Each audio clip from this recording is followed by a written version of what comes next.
세계 정세해부에 다시 오신 것을 환영합니다. 저는 전재현입니다. 존경하는 시청자 여러분, 불과 몇 날 며칠 사이의 중일 관계가 외교적 설전에서 바다와 언론과 관광과 상업 전반에 걸친 전면적 대치로 돌변했습니다. 분야가 매우 많습니다.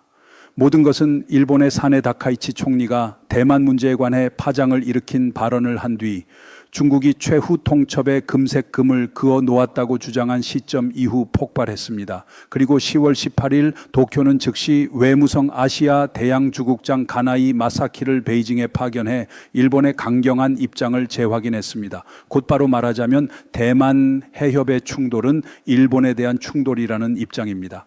중국이 기대한 완화 대신 도쿄는 더 단호한 경고로 전환했고 그 결과 중국의 이른바 전랑 외교는 기습을 당한 셈이 되었습니다. 베이징의 반응은 즉시 폭발했습니다. 여행 경보와 외교적 항의, 대규모 언론전을 총동원해 정확히 3일 만에 긴장을 끌어올렸습니다. 이 번갯불 같은 충돌은 수십 년간 축적된 구조적 대립 전모를 드러냈고 동아시아의 안정이 한 번의 잘못된 계산만으로도 무너질 수 있는 새로운 위험의 시대를 예고했습니다. 오늘 우리는 이 이야기를 더 깊이 들여다보겠습니다. 긴장이 가장 격화된 순간은 10월 17일이었습니다. 자동포로 무장한 중국 해경선 4척이 일본이 주권을 주장하는 센카쿠 제도 근해의 영해에 들어왔습니다. 중국은 이곳을 갸오위다오라고 부릅니다. 이것은 순찰도 아니고 실수로 들어온 것도 아니었습니다. 완전 무장한 상태에서 의도적으로 힘을 과시한 행동이었습니다. 대치가 진행되는 와중에 일본 해상자위대 공식 계정이 충격적인 영상을 정역 공개했습니다. 해상 실사격, 함대의 미사일 발사, 헬기 대잠 작전 장면이 이어졌고 차가운 영어 문구가 붙었습니다. 함정은 준비 완료, 무기는 준비 완료, 작전 계획은 준비 완료, 모든 것이 발포 준비 완료라는 뜻이었습니다. 베이징에 던진 직설적 경고였고 한 걸음만 더 내디디면 전쟁이 터질 수 있다는 메시지였습니다. 산케이 신문과 나하의 제시빌관구 해상보안본부에 따르면 11월 16일 10시 14분부터 10시 30분 사이에 중국 해경선 4척 모두가 이시가키시 소속 미나미 고지마 인근의 일본 영해로 들어왔습니다. 이는 명백한 영해 침범이었고 단순한 접속 수역이 아니었습니다. 국제법의 관점에서 이는 낯선 이가 남의 것일로 난입해 탁자 위에 다리를 올리고 집주인에게 총구를 겨누는 행위와 다름없었습니다. 도전은 더없이 노골적이었습니다. 센카쿠 주변은 원래도 중일간 분쟁 수역이라 긴장이 상존했습니다. 그러나 지금 중국은 아예 일본 영해로 직진해 들어왔습니다. 과거의 모든 금색 금을 넘는 일입니다. 그동안 중국은 이른바 회색지대 압박을 위해 보통 2척을 투입했습니다. 이번에는 완전 무장한 4척이었습니다. 단순 괴롭힘에서 군사적 반응 시험으로 단계가 올라간 것입니다. 그들이 무엇을 확인하려는 것일까요? 일본이 과연 응사할지 시험하는 것일까요? 미일 안보의 실질을 재보려는 것일까요? 아니면 대만 해협 유사시 지역 전체의 반응을 탐색하려는 것일까요? 이 질문들은 공중에 떠 있고 동아시아 전체를 전례 없는 적색 경보 상태로 몰아넣고 있습니다. 일본의 반응은 짧고 냉정했습니다. 우리는 이미 발포 준비가 되어 있다는 메시지였습니다. 그렇다면 왜 베이징은 바로 지금 이 시점을 골랐을까요? 그 원인은 11월 7일 일본 국회에서 사네 다카이치 총리가 던진 발언으로 거슬러 올라갑니다. 중국이 대만을 군사 공격할 경우 그것은 일본의 생존 위기이며 일본은 집단적 자위권을 행사할 것이라는 천명이었습니다. 다시 말해 중국이 대만의 무력을 사용하면 일본은 반드시 참전한다는 뜻입니다. 이는 과거 어떤 전직 총리도 이만큼 분명히 말하지 않았던 내용입니다. 늘 완곡했습니다. 중국의 강경한 태도로 알려진 다카이치 총리는 집권한 지 한 달 남짓한 시점에 이 극도로 민감한 메시지를 내놓았습니다. 베이징은 당연히 경로했습니다. 외교부와 국방부, 인민해방군보까지 총동원해 언론 공세를 벌였고 도쿄가 군국주의를 부활시키고 있다며 일본 전역이 전장이 될 것이라고 위협했습니다. 대사의 초치, 여행 경보, 유학생 경고까지 삼위일체의 외교 공세가 이어졌습니다. 그러나 이번에 도쿄는 전례 없이 단단했습니다. 발언을 철회하지도 사과하지도 낮추지도 않았습니다. 국내 여론조사에서는 다카이치 총리의 지지율이 80%를 넘겼습니다. 일본 사회가 깨어났고 수십 년 기다려온 강경한 리더의 모습을 그에게서 보았다는 뜻입니다. 외교가 성과를 내지 못하자 베이징은 군사적 압박으로 넘어갔습니다. 완전 무장한 해경선 내척이 센카쿠로 들이닥쳤습니다. 같은 날 해상자위대는 국제 언론이 일본판 금색 금 경고라고 부를 영상을 공개했습니다. 일본은 전쟁 준비를 모두 마쳤고 언제든 발포할 수 있다는 날 선 신호를 보냈습니다. 수십 년 만에 가장 강력한 억지 메시지였습니다. 그동안 일본은 중국에 상당히 온건했습니다. 지금처럼 강경한 지도부의 목소리는 보기 드물었습니다. 그리고 일본이 안보와 국방을 이토록 자주 입에 올린 적도 없었습니다. 제2차 세계대전 이후 일본의 자위력은 극도로 제한돼 있었습니다. 미사일은 사거리도 짧았고 국방비는 국내 총생산의 1% 남짓이었습니다. 중국과 비교하면 현저히 낮았습니다. 중국은 그래서 일본이 경제는 강하지만 군사는 약하다고 여겼습니다. 바로 그 틈을 타 중국은 아시아 태평양에서 군사 대국으로 부상했습니다. 그러나 이제 이야기는 달라지고 있습니다. 11월 18일 일본 특사는 곧장 베이징으로 날아가 국익 차원의 입장을 공표했습니다. 그 순간부터 아시아의 구도는 완전히 바뀌었습니다. 일본의 강경함은 중국 관측통이 예상하지 못한 것이었습니다. 베이징의 외교가들은 도쿄가 타협하거나 발언을 거둬들일 것이라 믿었습니다. 전랑식 선전은 일본이 무릎을 꿇을 것이라는 기대까지 퍼뜨렸습니다. 그러나 그 기대는 빗나갔습니다. 아시아 대양주국장 가나이 마사키는 사전 예고 없이 베이징에 착륙했습니다. 협상도 사과도 아니었습니다. 일본 대표는 일방적 통고문을 낭독하며 이미 확정된 입장이라며 변경 불가를 분명히 했습니다.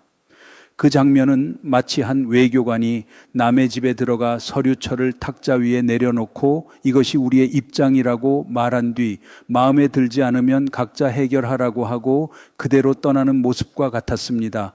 일본은 베이징이 꿈꾸던 강요의 희망을 단칼에 닫았습니다. 외교 접촉이 끝난 지 2시간도 지나지 않아 사태는 즉각 재상승했습니다. 중국 외교관 한 명이 격분해 일본 대표단을 밖으로 내보내면서 두 손을 바지 주머니에 찔러 넣는 장면이 연출됐고 여론은 들끓었습니다. 이어서 중국 중앙방송은 류 징중이 주머니에 손을 넣고 서 있는 영상과 통역을 듣기 위해 고개를 기울인 가나이 마사키의 모습을 내보냈습니다. 중국 매체는 이를 편집해 일본이 호통을 듣는 장면처럼 포장했습니다. 중국 누리꾼들은 즉시 폭발했고 외교적 승리의 상징이라며 올해의 명장면이라 치켜세웠습니다. 교사가 낙제생을 혼내는 장면, 인구 14억의 분노, 일본은 고개를 숙였다는 구호가 온라인을 뒤덮었습니다. 손을 주머니에 찌른 자세가 강경 외교의 상징으로 축혀 세워졌지만 국제 언론은 외교 의전에 어긋난 부적절한 행태라고 평가했습니다. 일본도 지지 않았습니다. 공식 항의문을 보내 상대를 모욕하려는 의도로 촬영과 공개를 했다고 비판했습니다. NHK와 아사히, 산케이, 니폰TV 등 일본 매체는 베이징의 선전술이라며 의도적 편집을 지적했습니다.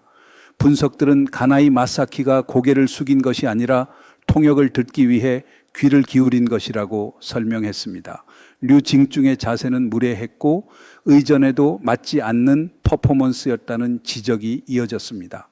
일본 온라인 공간에서는 수치의 외교, 괴롭히기, 몰래 촬영 선전이라는 반응이 거세게 일었습니다. 일본 언론은 이것이 협상의 완전한 결렬을 의미하며 베이징이 드물게 평정심을 잃었다고 평가했습니다. 회담 결과를 묻자 류 징중은 당연히 만족하지 않는다고 이를 악물고 답했습니다. 회담 분위기를 묻자 그는 진지하다고만 말했습니다. 이 두 마디는 일본이 중국의 어떠한 요구도 받아들이지 않았다는 현실을 은연중에 인정한 것이었습니다. 일본은 베이징 현장에서 중국의 아픈 급소를 겨냥한 4가지 강경 조치를 발표했습니다. 일본 외무장관 모테기 도시미스는 첫째로 일본 총리를 참수하겠다는 총영사의 협박성 발언을 외교 테러로 간주하며 즉각 조치를 촉구했습니다. 둘째로 중국이 반일 정서를 선동하기 위해 사용한 허위 여행 경보의 철회를 요구했습니다. 셋째로 국수주의 열풍이 폭력으로 번질 수 있다며 중국 내 일본인의 안전 보장을 요구했습니다. 넷째로 모든 비난을 반박하고 대만에 대한 일본의 확고한 입장을 재확인했습니다. 다카이치 총리의 발언은 국가 정책이며 철회하지도 재해석하지도 사과하지도 않는다는 뜻입니다. 네 가지 모두가 베이징의 논리를 정면으로 부정했습니다. 일본은 수십 년 만에 가장 강경한 국면으로 진입했습니다. 치열한 회담에서 가나이 마사키는 갑자기 문서를 꺼내 국회 공식 회의록이라고 말하며 보여주겠냐고 물었습니다. 담담해 보이는 이 한마디는 일본의 입장이 되돌릴 수 없다는 것, 곧 법과 정책의 수준으로 올라섰다는 것을 확인시켰고 중국 측을 격앙시켰습니다. 베이징은 사흘의 위협이면 도쿄가 움츠러들 것이라 믿었습니다. 결과는 정반대였습니다. 일본은 물러서지 않았고 아예 특사를 보내 협상하러 온 것이 아니라 통고하러 왔다고 못을 박았습니다. 중국의 압박은 무의미해졌습니다. 도쿄의 돌변한 강경함은 중일 관계 최소 70년의 전략적 결단에서 비롯되었습니다. 대만이 무너지면 일본은 파멸의 길을 걷게 된다는 인식입니다. 일본 정부는 대만이 요나군이 섬에서 110km 남짓 떨어져 있다는 사실을 압니다. 이 지역이 중국의 손에 떨어지면 일본의 남쪽 방어선은 지워집니다. 군사와 경제와 에너지까지 모든 것이 베이징의 통제권 안으로 들어가 일본은 다음 표적이 됩니다. 그래서 다카이치 총리는 민족 생존을 대만 방위에 걸었다고 공개적으로 천명했습니다. 이것은 외교적 경고가 아니라 정치 군사적 선언입니다. 상황이 그렇게 강요된다 하면 일본은 대만을 지키기 위해 병력을 보낼 것입니다. 물론 이것은 중국 지도부가 받아들이기 어려운 금색금입니다. 그러나 일본은 이를 국가정책과 법 원칙으로 편입했고 중국 외교 당국의 눈앞에서 직접 재확인했습니다. 중국은 도쿄가 설명하고 변명하며 양보하리라 기대했습니다. 대신 중국이 맞닥뜨린 것은 더 단호하고 더 결연한 전례 없는 입장이었습니다. 모든 것은 이미 못을 박은 상태였습니다. 대만이 공격당하면 일본은 반드시 병력을 보낼 것입니다. 대만 해협에는 전략적 회색지대가 더는 없습니다. 더 중요한 점은 일본이 베이징을 더 이상 대등한 외교 파트너로 보지 않는다는 사실입니다. 이것이 중난하이에겐 진짜 악몽입니다. 뉴토크와 산케이 신문 보도에 따르면 일본은 작전 목표까지 설정했습니다. 대만 해협에서 전쟁이 발발하고 푸젠 항공모함이 미군의 개입을 차단하려 할 경우 일본 자위대는 미국과 공조해 이를 격침한다는 것입니다. 중국의 새 항모를 전장 밖으로 반드시 제거해야 할 금색금으로 본 내부 합의가 처음으로 드러난 셈입니다. 도쿄의 관여 수준은 한 단계 더 올라갔습니다. 일본은 대만이 공격받을 때만 참전하는 것이 아니라 불가피한 상황에서는 선제 발포조차 가능하다는 뜻입니다. 베이징에게 이것은 노골적인 전쟁 위협입니다. 그리고 21세기 들어 일본이 중국의 특정 전투함을 명시적으로 제거 대상이라 지목한 첫 사례입니다. 이 모든 것은 푸젠 항공모함이 11월 초에 막 전력화되어 독자적 전투단을 구성하고 첫 실사격 훈련을 진행하는 국면에서 벌어졌습니다. 전자식 사출기로 쏘아 올린 J-35 스텔스 전투기 착함하는 KJ-600 조기 경보기 55형 대형 구축함의 합동 운용까지 영상은 끊임없이 흘러나왔습니다. 중국의 선전 기계는 최대 출력으로 가동되었습니다. 마치 푸젠의 시대가 왔고 모든 상대는 떨라는 장면처럼 보였습니다. 그러나 푸젠의 화려한 대비를 알릴 시점에 일본이 던진 정치적 폭탄은 베이징의 서사를 흔들었습니다. 도쿄의 선언은 여러 겹의 전략적 의미를 지닙니다. 첫째, 일본은 대만의 위기를 일본의 생존 위기로 규정했습니다. 일본은 대만을 대신 보호하는 것이 아니라 일본 자신의 생존을 위해 싸우겠다는 뜻입니다. 대만이 봉쇄되면 일본의 에너지 수송로가 끊기고 해상 수입에 의존하는 식량도 마비되며 규슈는 중국 화력의 표적이 됩니다. 이것은 이제 지정학 게임이 아니라 생사의 문제입니다. 둘째, 일본은 푸젠 항공모함을 전쟁 발발 시 우선 제거 대상으로 처음으로 실명 지목했습니다. 푸젠이 대만 해협을 봉쇄하려 든다면 일본은 즉시 타격할 것입니다. 이것은 외교가 아니라 확정된 작전 계획의 언어입니다. 셋째, 일본은 전투가 시작되는 첫 순간부터 개입하겠다는 사실을 받아들였습니다. 그간의 신중한 방어 중심 전략은 주도적 자세로 바뀌었습니다. 집단적 자위권을 넓히고 국방비를 늘리고 서남도서를 군사화하며 미군과 작계의 동기화를 가속합니다. 도쿄 주재 미 해군의 고위 지휘관에게 일본의 생존 위기 규정이 질문으로 던져졌을 때 그는 전혀 놀랍지 않다고 답했습니다. 예견된 일이라는 말이었습니다. 이것은 도쿄에 대한 지지일 뿐 아니라 중난하이에 전하는 신호였습니다. 이 입장은 일본만의 입장이 아니라 미일 공동의 입장이라는 뜻입니다. 그는 일본의 국방비가 2%로 올라갔고 아직 상한도 아니라고 강조했습니다. 도쿄가 더 강하게 무장해 미국과 함께 대만 해협을 지킬 준비를 하라는 명백한 권고였습니다.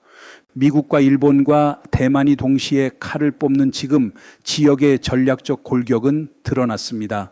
대만은 일본의 생존 혈관이자 미국의 제1도련을 지휘하는 중심입니다. 대만을 통제하는 자가 서태평양을 줍니다.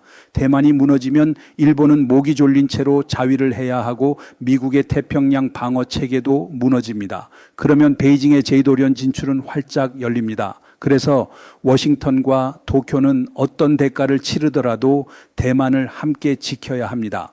도널드 트럼프 대통령의 두 번째 임기 동안 미국은 인도 태평양 전략으로 전환하며 대만을 주변 문제가 아니라 서태평양 안보 구조의 중심으로 보았습니다. 미국에게 대만 방위는 미일 군사 축의 방위입니다. 워싱턴이 주저함을 벌이는 순간 일본이 뒤처질 수는 없습니다. 일본 여론은 대만 지지로 기울었고 군사 개입 지지가 압도적 다수가 되었습니다. 일본인은 더 이상 대만을 먼 실체로 보지 않습니다. 그곳은 때때로 싸워야 할 곳입니다. 이것은 감정이 아니라 생존의 현실입니다. 이제 푸젠의 실제 전력을 다시 봅니다. 중국이 항모의 힘을 과시하지만 기술적 문제는 여전합니다. J-35와 KJ-600의 실전 통합 5555형의 원해작전 전자식 사출기의 안정성, 항모 항공단의 훈련 시간은 아직 충분히 증명되지 않았습니다.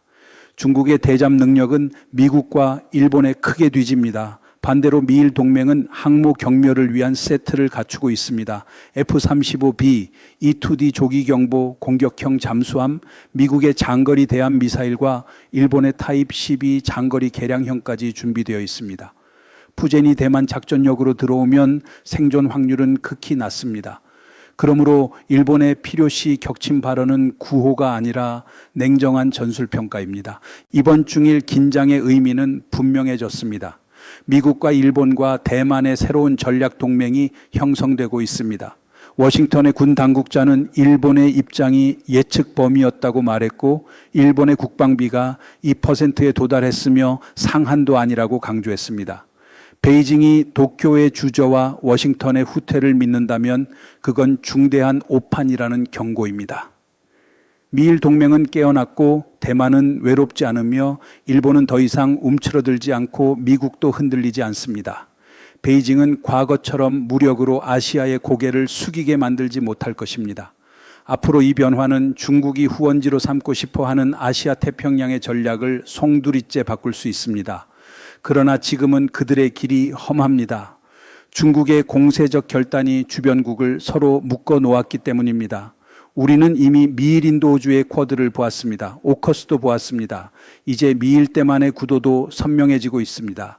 이 겹겹의 네트워크에는 언제나 미국이 있습니다. 이는 중국의 패권을 억제할 비장의 카드가 될 것입니다. 러시아가 우크라이나에서 정의 없는 전쟁을 벌일 때 선전만 요란하고 전략은 허술했습니다. 그런 전쟁이 동아시아 바다까지 퍼지지 않도록 억지망을 촘촘히 엮는 것이 지금의 현실 과제입니다. 허세의 궁화가 아닌 진짜 억지력으로 평화를 지키는 길입니다. 우크라이나에서 드러난 교훈은 간단합니다. 허용으로 포장한 침략은 결국 스스로의 약점을 증명할 뿐이라는 사실입니다. 동맹은 그런 허용을 꿰뚫어 보는 가장 냉정한 거울입니다. 지난 며칠 중일 긴장이 고조되는 동안 우리는 두 나라의 역사와 문화와 군사와 경제를 함께 짚었습니다. 앞으로 어디까지 더 치달을까요? 베이징이 먼저 낮출까요? 아니면 일본이 낮출까요? 현재 정황으로 보면 새 지도부 아래에 일본은 쉽게 물러서지 않을 듯합니다.